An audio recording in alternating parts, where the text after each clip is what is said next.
This is Jim Inkster. Thank you for joining us for Talk Louisiana. Our producers are Robin Dow and Asia Gillard. We're pleased to have you as part of the program today. If you're so inclined, give us a call at 877-217-5757 or send emails to talk@talklouisiana.org.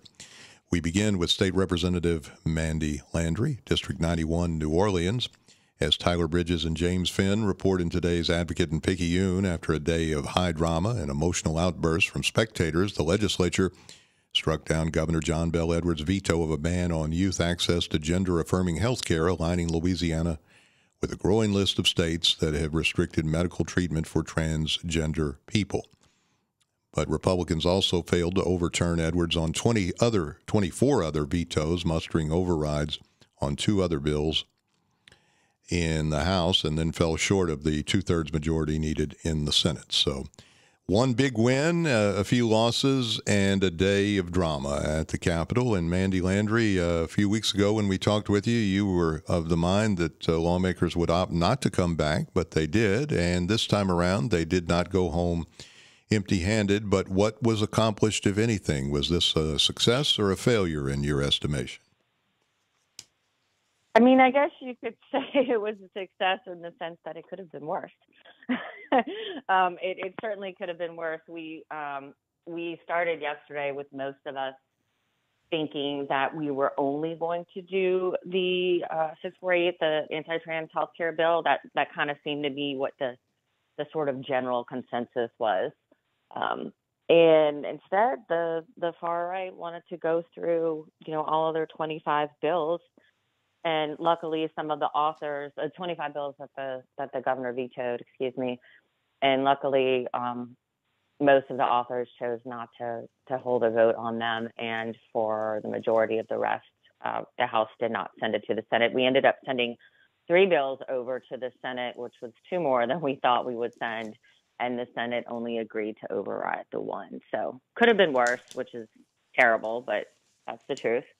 Well, the vote was, as it had to be, overwhelming, 75 votes in the House on the gender affirmation ban. And I understand that as a result of what was going on yesterday, they jeered at you at times. What was going on? Yes. So the author of the bill, Gabe Firment, went first, and he talked about why it was important to override the veto. And then next, my Orleans delegation colleague, Jason Hughes, went. And he's very religious, and he spoke more so from that perspective, but also went through the governor's letter, and he started getting some jeers at the end.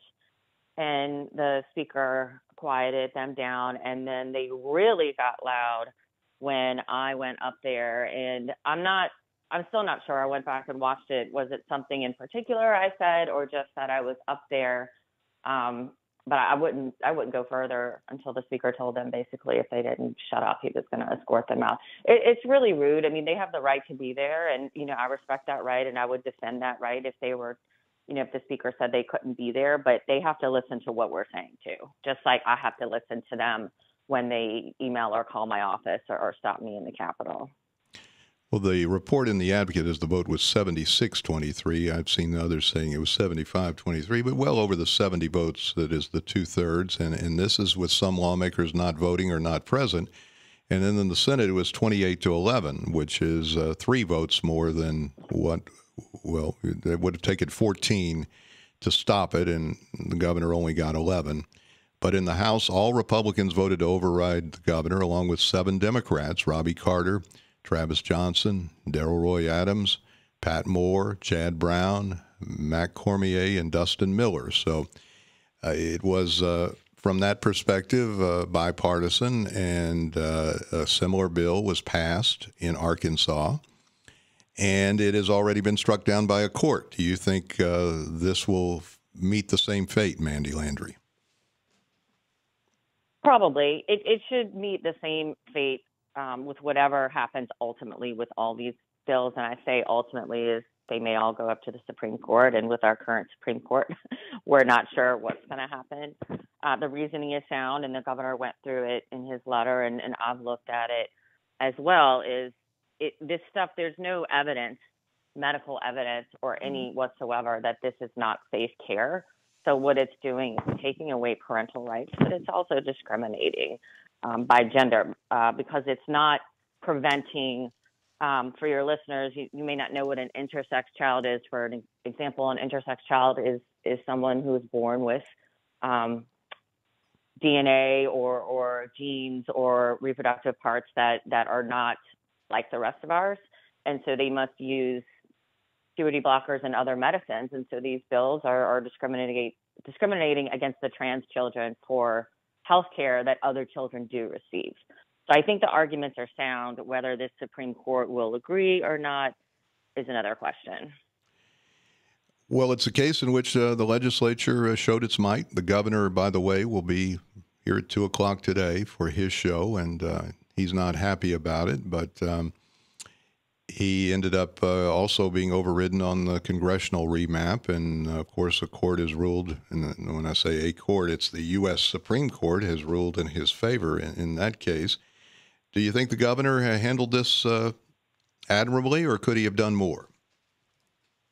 He did exactly what he needed to do, and he pointed out in his letter, and then I think in his statement yesterday, that he's only been overridden twice. And the governor is a longtime lawyer, and the first was on the congressional maps, and he and those of us who voted with him, Democrats, were right. The Supreme Court upheld our view of the law that we needed 2 majority-minority congressional districts, and he thinks, and I agree, that he's going to be right on this issue, that it is harmful, unnecessary discrimination, and that the courts will agree with him ultimately. And the governor, as we know, is a devout Catholic. You are a Catholic-educated person. We've talked about it, Notre Dame and Georgetown. And some people, of course, who are from the evangelical side of the spectrum, they believe that you can't be a good Christian and not be in favor of this bill. Now, I suspect you think otherwise.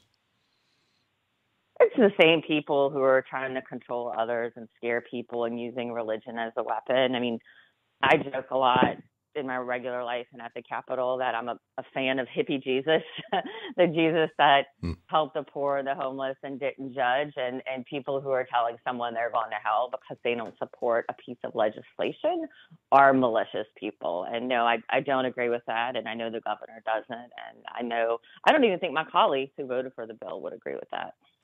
Do you think all of your colleagues who voted for it really had their heart in this, or were they just doing it because politically it would be dynamite if they did not vote the way they did? The second, I would say maybe 15 really believed in it, maybe 20.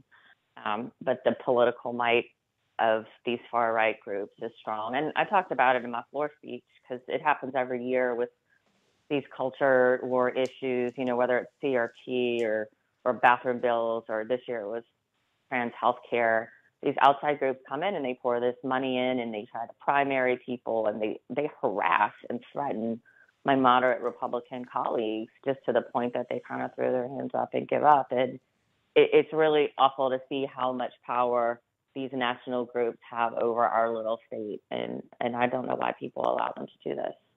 So, no, I don't think my colleagues agree with it at all. All right. Well, I mentioned this the other day, but I think that Gene Mills may very well be the most influential lobbyist at the Capitol. He carries a lot of might with particularly those on the right side of the spectrum. Oh, he was meeting with Republican leadership yesterday. I mean, he was in the Capitol. I saw him. Like, everyone saw him. I mean, there's no secret about that he's in the room. And that's atrocious. This is our Capitol. We're elected representatives. That is not a church.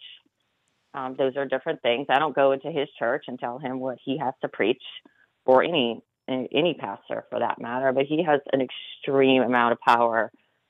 You're right. Him in Right to Life and Lobby and the sheriffs. And as we move forward, you're running for re-election. You may very well have a legislature that is as, or even perhaps if it could be, more conservative, and a conservative governor. What does that prospect look like for you? I'm trying to look on the bright side and using what little I know.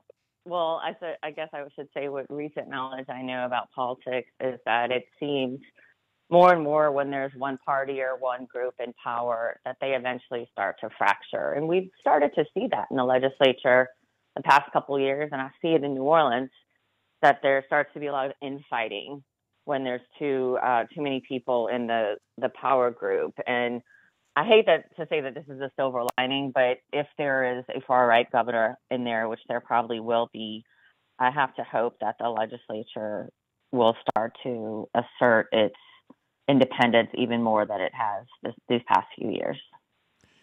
Well, thank you for joining us today, Mandie Landry, Democrat from New Orleans, who certainly speaks her mind. And yesterday she got some jeers from those who were present, who, of course, are very happy about what happened. And that's politics. You win some, you lose some, and we'll hopefully talk to Representative Landry again soon. Thank you for joining us today. Thank you.